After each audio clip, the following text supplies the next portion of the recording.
여러분들이 운전하시는 차에 어떤 기능이 있는지 다 아시고 다 활용하고 계신가요? 아마 별로 없으실 것 같아요. 제가 어떤 통계를 보니까 국토교통부하고 교통안전공단에서 조사를 했는데요. 5년 내 신차를 구매한 사람들 10명 중에 9명은 자기 차량에 있는 기본 기능, 편의 기능도 있는지도 모르거나 제대로 쓸지도 못한다고 합니다. 그러니까 내 차인데 내 차에 어떤 기능이 있는지 다 아는 사람도 별로 없고 다 쓰는 사람도 별로 없다는 거예요.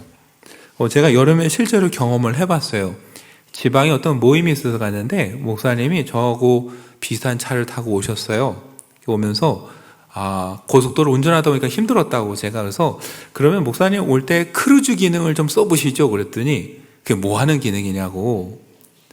제가 보니까 목사님 차도 있을 것 같은데 그랬더니 없는 것 같대요. 제가 그래서 한번 보자고 해서 봤더니 운전대에 버젓이 크루즈 기능 버튼이 있었어요. 그러니까 자기 차에 어떤 기능이 있는지 이걸 어떻게 쓰는지 그냥 모르는 거예요. 뭐 사실 시동 켜고 차가 가니까 뭐 아쉬움은 없으셨겠죠. 그러나 알았다면 조금 더 편리하게 유용하게 썼을 것을 못 쓰는 이런 안타까움이 있잖아요. 여러분 왜 그런 문제가 생길까요? 전에도 말씀드렸는데 설명서를 안 읽어서 그렇습니다. 네. 무슨 기능이 있는지 어떻게 쓰는지 관심이 없는 거죠. 자동차만 그럴까요? 여러분 심지어 약도 그렇습니다. 한국 존슨앤존슨에서 1000명에게 물어봤답니다. 진통제를 먹을 경우 복용 설명서를 확인하십니까? 했더니 52% 이상이 읽지 않는다라고 대답을 했대요. 그럼 어떻게 해요? 그냥 먹는다라는 거죠. 근데 제가 이게 주변에 보면 약을 그냥 먹는 게 아니라 옆에 사람한테 물어봅니다. 권사님 이거 몇 알이나 먹으면 될까? 네. 네. 그럼 권사님이 잘 가르쳐 주세요. 한 2-3알 먹으면 돼. 우리 애는 얼마 먹으면 될까? 그냥 뭐 우리 어른이 2알 먹으냐 반 쪼개서 줘 이렇게 해서 권사님들 집사님들끼리 잘 정리를 하세요. 네. 그뿐입니까? 갑자기 날씨가 추워졌는지 열도 나고 몸이 안 좋다 그러면은 가방에서 또 약을 꺼내세요. 네. 내가 엊그저께 나도 비슷한 증상이 있어서 약을 줬는데 나도 효과가 있으니까 먹어봐 그러면서 이게 서로 약을 사탕 건네듯이 막 건네시고 이게 드세요. 네. 여러분 약은 약사에게 가셔야 되지 권사에게 가면 안 됩니다. 네. 약은 약사에게 가서 그다음 어떻게 돼요? 복용 설명서를 보고 식후 몇 분에 먹으라면은 그대로 먹는 게 이게 중요한 거죠. 그냥 먹으랬다고 덜컥 내 맘대로 아무 때나 먹으면 어때요? 부작용이 생길 수 있습니다. 근데 왜 설명서를 안 읽까 봤더니 몇 가지 이유가 있는데 그 중에 대표적인 게 뭐냐면 조급함이에요. 이거 뜯어서 언제 그걸 읽고 있어. 글씨도 작아서 안 보이는데. 그러니까 휙 던지는 거죠. 두 번째가 뭐냐면은 자신감이래요. 근데 근거 없는 자신감. 네. 도대체 어디서 생긴 자신감인지 모르는데 그냥 딱 물건 받아서 박스를 열면 설명서도 안 보고 우리는 버튼부터 전원부터 키면서 일단 무조건 하고 보는 이 자신감. 저도 남자지만 남자분들 좀 그런 게 있는 것 같아요. 그래서 혹시나 제대로 안 되면 뭐라고 합니까? 내가 설명서를 안 봐서 잘못했어 이게 아니라 어디 기계를 이따위로 만들어갖고 복잡하게 만들었냐고 이제 기계 탓을 하죠. 근데 또 하나 이유가 있는데 뭐냐면은 안 읽어도 될 때가 있다라는 거예요. 그러니까 안 읽을 때마다 일이 안 되면 읽을 텐데 안 읽고 해도 될 때가 있다 보니까 그냥 뭐 안 읽어도 되나 보다 하는 이제 일들이 벌어지는 거죠. 근데 여러분 어쩌다가 안 읽어도 잘 될 때가 있지만 매사에 그렇게 하다가는 어때요? 나중에 더 큰 비용을 치를 때가 있습니다. 더 큰 수리비가 들 때도 있고요. 수리하는 동안 그걸 쓰지 못해서 시간을 허비할 때도 있고요. 우연히 준 약 먹고 나을 수도 있지만 그렇다고 그거 계속 먹다가 더 큰 병원비 치를 수도 있는 거예요. 그러니까 중요한 건 여러분 그걸 만든 사람이나 그 약을 조제한 사람의 의도를 알아야 돼요. 그러려면 어떻게 해야 돼요? 설명서를 읽는 게 사실은 그때 당시는 조금 시간이 걸리지만 길게 보면 훨씬 더 유용할 수 있다는 거예요. 어떤 분이 성경을 이렇게 비유했어요. 성경을 뭐라고 비유했냐면은 우리를 만드신 하나님께서 이 세상과 사람을 어떻게 활용하면 좋은지를 설명해 주신 설명서가 성경이다. 근데 세상을 만드시고 우리를 만드신 하나님께서 이렇게 하면은 세상이 아주 평화롭고 좋다고 열심히 설명서를 써주셨는데 어떻게 해요? 안 읽더라. 읽어도 건성으로 읽으면서 그냥 내가 안다고 해서 조급한 마음으로 살아가면서 이제 문제가 생긴다는 거예요. 정말 문제가 생기기도 하고 어떨 때는 더 빨리 갈 수 있고 더 즐겁게 갈 수 있고 더 큰 일을 경험할 수 있는데 그걸 하나도 경험하지 못하고 그 길을 걸어갈 때도 있다는 거예요. 이게 우리의 삶이라는 거예요. 제가 듣고 보니까 또 그럴싸해요. 그렇지. 사람을 창조하신 분이 하나님이시라면 우리의 구조에 대해서 제일 잘 아는 것도 하나님이실 거고, 세상을 창조하시고 에덴을 정말 죽음도 없고 좋은 곳으로 만드셨다면은 그분이 세상의 원리를 제일 잘 아실 텐데 어디서부터 잘못했을까요? 아담이 그 사용 설명서에서 벗어날 때부터 에러가 생겼어요. 에러가 생겼는데 계속 고치질 못해요. 왜요? 하나님께서 주신 설명서를 우리가 계속 무시하고 살아가니까. 여러분, 출애굽기를 보면 하나님께서 26장부터 아주 긴 설명을 하셨어요. 어떤 설명이죠? 성막에 대해서 모형을 보여주시고 설계도를 보여주셨어요. 크기와 재료까지 정해주셨습니다. 근데 중간에 한번 사건이 있었죠? 얼마 전에 본 것처럼 금송아지를 만들면서 하나님이 말씀하신 것에서 경로를 이탈하고 그 설계에서 벗어난 일을 했어요. 우리 같으면 다시는 기회를 안 주실 텐데 하나님은 또 다시 기회를 주셨습니다. 그래서 모세의 손에 뭘 들려보내시죠? 두 번째 돌판에 말씀을 적어서 보내셨어요. 첫 번째는 모세가 너무 화가 나서 집어던져 깨졌거든요. 그러니까 하나님께서 다시 한번 하나님의 백성으로 어떻게 살면 좋을지 매뉴얼을 또다시 주셨어요. 그게 은혜입니다. 그런데 다행히 이번에는 이스라엘이 그 말씀을 듣고 성막을 만들기 시작합니다. 그 이야기가 39장까지 나와요. 또다시 긴 장이 나옵니다. 근데 가끔 설교 준비하려고 저도 보지만 뒷부분 읽다 보면은 앞에서 나온 얘기 또 해야 되네 라고 할 때가 있어요. 제가 새벽 예배 때 출애굽기 볼 때 그랬어요. 똑같은 얘기가 거의 그대로 나옵니다. 우리 같으면 이하 동문 처리하면 될 것 같아요. 앞에 한 얘기대로 했습니다 라고 끝내면 될 것 같은데 성경은 거의 비슷한 얘기를 또 반복하고 기록하고 있습니다. 여러분, 하나님 왜 그러실까요? 오늘 39장에서 우리가 그 답을 보려고 해요. 여러분, 하나님께서 말씀하신 대로 이스라엘이 열심히 만들었어요. 그리고 39장은 뭐냐면은 이스라엘이 만든 것들의 목록이 쭉 나오는 거예요. 저희가 39장을 다 보지 못했어요. 그 목록의 마지막만 봤어요. 그게 40절, 41절이에요. 뜰의 포장, 기둥, 회막에 사용할 모든 기구, 그리고 아론과 그의 아들들의 옷이라 해서 그 이스라엘이 만든 것의 모든 목록이 끝났습니다. 그리고 나서 뭐라고 합니까? 42절의 끝에 보면 이스라엘 자손이 모든 역사를 마침에, 여러분, 하나님께서 보여주신 성막을 다 만들었어요. 얼마가 걸렸는지는 설명이 없지만 마침에 그랬어요. 다 끝났습니다. 마치고 그들이 한 일은 뭐냐면은 우리가 읽지 않았지만 33절에 보면은 성막을 모세에게 가져왔으니 그럽니다. 그러니까 이스라엘은요, 만든 걸 다 갖고 누구에게 왔어요? 모세에게 왔어요. 왜 왔을까요? 여러분, 43절 앞부분에 보시면 모세가 그 마친 모든 것을 본즉 그랬어요. 그러니까 여러분, 이스라엘은 만든 걸 다 들고 모세에게 왔고 모세는 가져온 것을 봤습니다. 여기서 봤다는 의미가 뭘까요? 요즘으로 치면요, 검증한 거예요. 감리를 한 겁니다. 감리가 하는 일은 건물이 설계대로 됐는가를 보는 거예요. 얼마 전에 어떤 교회 보니까 건축을 끝내는데요, 등기를 아직 못했대요. 준공을 못 받았대요. 그래서 목사님, 왜 아직까지 준공을 못 받았어요? 그랬더니 감리가 사인을 안 해줘서 못 받았어요 그러더라고요.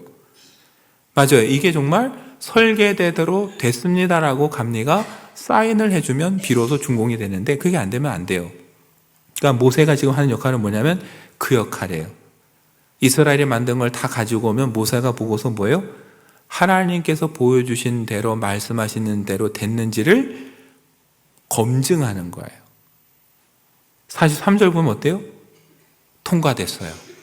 뭐라고 그래요? 본즉 여호와께서 명령하신 대로 되었다 그랬어요. 여러분, 우리 이 개역개정 성경은 모세가 마친 것을 본즉 여호와께서 명령하신 대로 되었으므로 하고 그냥 그렇게 됐습니다라고 아주 단순하게 보고하는 것 같은데요, 제가 주석서들을 보니까 원문의 의미는 그렇지 않아요. 이게 더 가깝다고 그래요. 보이시나요? 모세가 그 모든 일을 어떻게 해요? 점검하여 보았더니, 우리 성경이 없는데 원어에 있는 단어가 있어요. 뭐예요? 보라, 보라 외치는 거예요. 모세가 검사를 했어요. 그러고선 감탄하면서 외치는 거예요.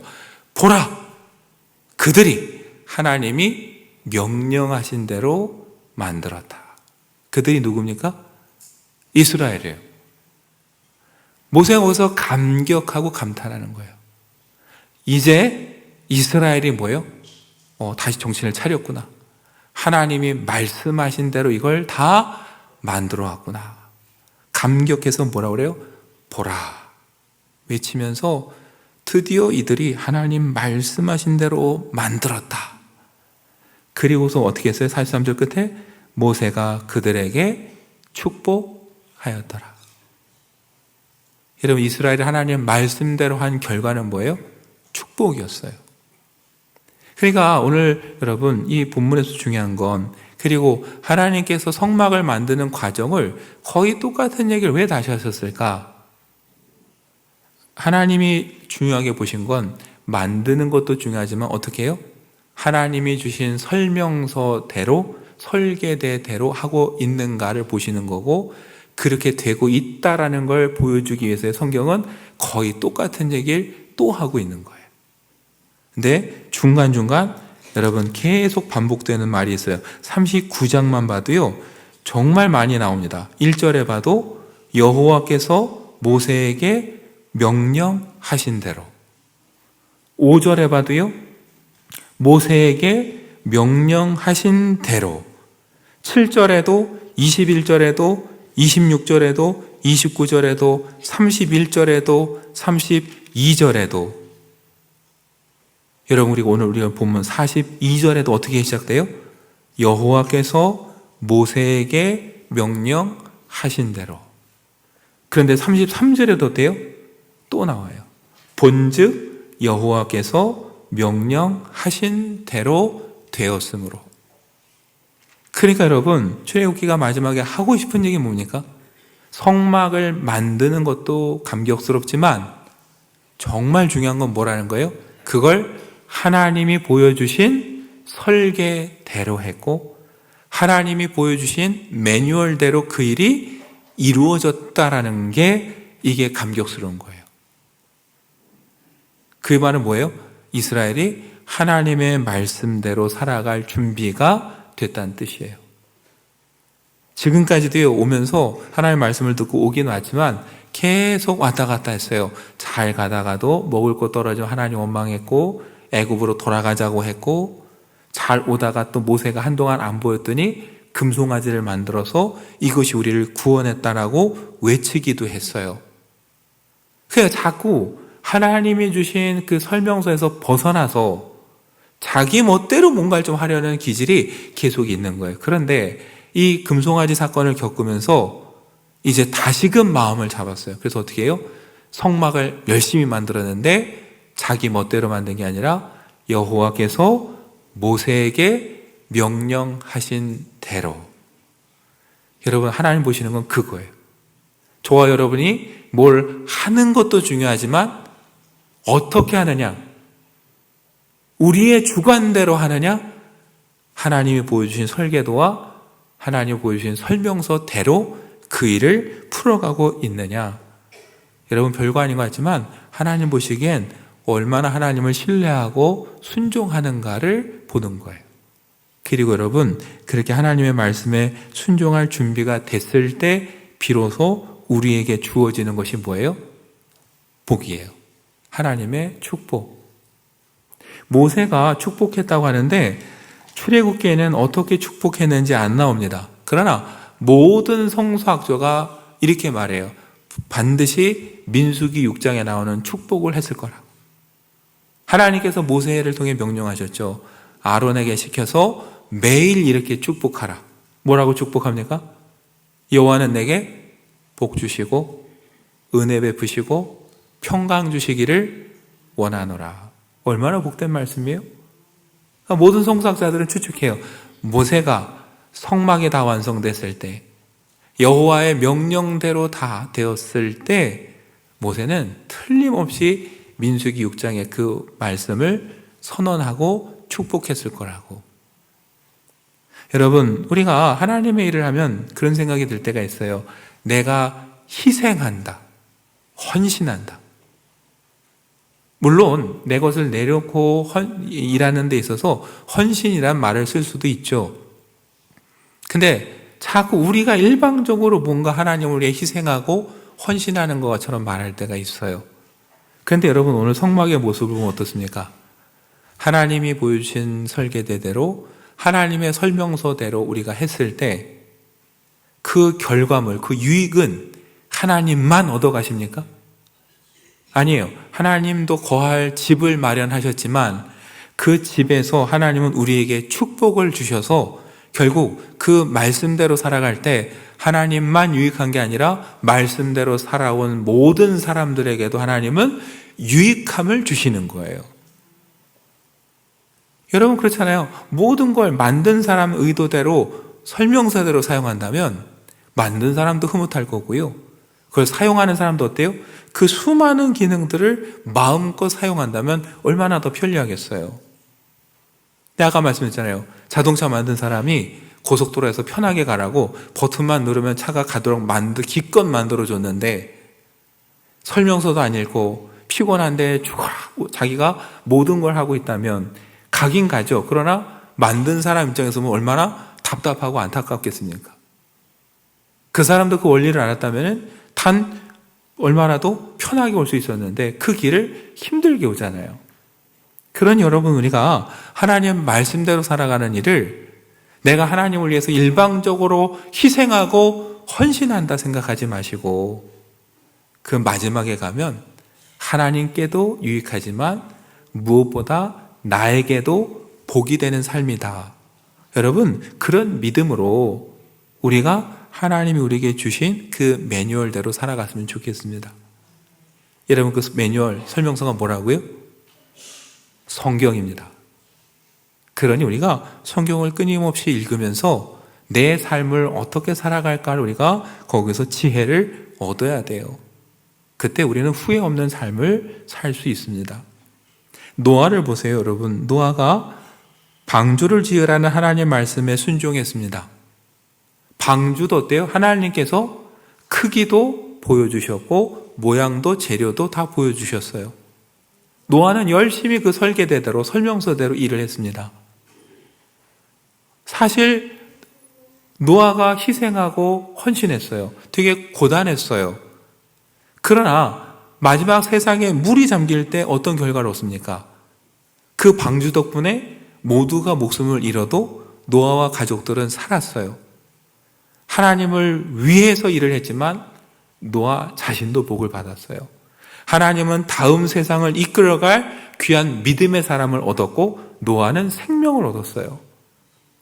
그러니 여러분, 하나님의 말씀대로 살아가는 거, 내가 하나님을 위해서 뭘 해드리는 게 아니라 하나님께도 영광이 되지만 우리에게도 복이 된다라는 그 깨달음을 갖고 이왕이면 우리가 기쁨으로 헌신하면서 살았으면 좋겠습니다. 그게 하나님 원하시는 거예요. 누구보다 우리를 잘 아시는 그 하나님이 보여주신 비전대로 그 방향대로 나가는 삶, 여러분 그때 우리 삶에 복되게 되는 것이죠. 그런 의미에서 우리가 하나 더 눈여겨볼 게 있습니다. 우리가 읽은 40절에 보면 목록이 쭉 나옵니다. 그러다가 그 말뚝들과 그리고 나서 성막 곧 회막에서 사용할 모든 기구와 이렇게 나옵니다. 여러분 성막 그리고 뭐라 그래요? 곧 회막. 성막이 곧 회막이고 회막이 곧 성막입니다. 여러분 표현 죄송하지만 그냥 광야에 천막을 하나 만들었는데 이 천막이 왜 어떨 땐 성막이고 어떨 땐 회막일까요? 여러분 어느 기준으로 보냐에 따라 다른 거예요. 이 천막이 하나님의 집이 돼서 하나님이 이곳에 임재하셨어요. 그 순간 이 천막은 거룩한 천막이에요. 그래서 뭐라고 불러요?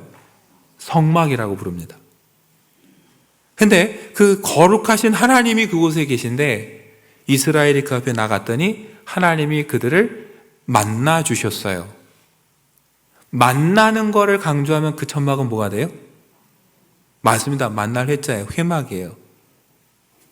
하나님과 이스라엘이 만나지만 동시에 뭐예요? 거기 나온 모든 이스라엘의 형제들이 함께 만나는 은혜의 자리가 회막이에요.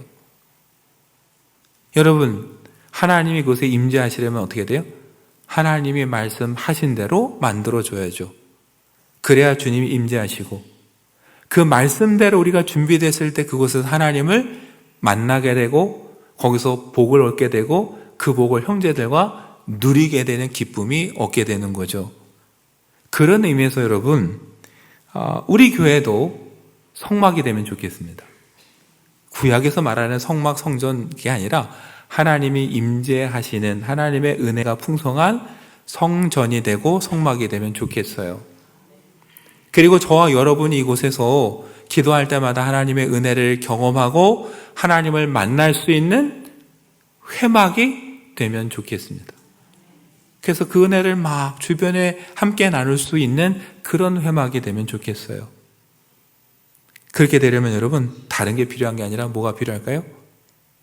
우리를 세우시고 이 교회를 세우신 주님이 말씀하신 대로 주님의 사용 설명서대로 우리가 살아갈 때 하나님께서 기뻐하셔서 이곳에 오시고 우리를 만나주시고 우리에게 복을 베풀어 주시겠죠. 여러분 그게 우리 앞으로의 꿈이 되고 비전이 되면 좋겠습니다. 우리가 말씀대로 살아가서 하나님이 우리와 함께 거하시고 우리가 찾을 때마다 만나주시고 그리고 우리가 하나님께 나갈 때마다 우리에게 복을 주시면서 그 복을 나눌 수 있는 공동체. 여러분 그런 교회가 된다면 우리가 무엇을 못하겠습니까? 세상의 것을 보면서 여러분 세상의 것을 탐하고 세상의 것을 부러워하기보다는 우리가 겉으로 보기에 초라할지라도 정말 하나님 말씀대로 살아가서 하나님과 함께하고 하나님의 은혜를 경험하면서 그곳에서 풍성한 은혜를 경험하는 그런 교회가 되길 바라고요. 더 나아가서 여러분들의 가정 또한 그런 가정이 되면 좋겠습니다. 여호와의 말씀대로 살아가면서 하나님의 은혜를 경험하고 온 가족이 한 상에 둘러 먹고 마시는 그 자리에서 여러분 천국의 기쁨을 맛보시고 하나님의 은혜를 마음껏 누리시는 복된 삶이 되시기를 간절히 축원합니다.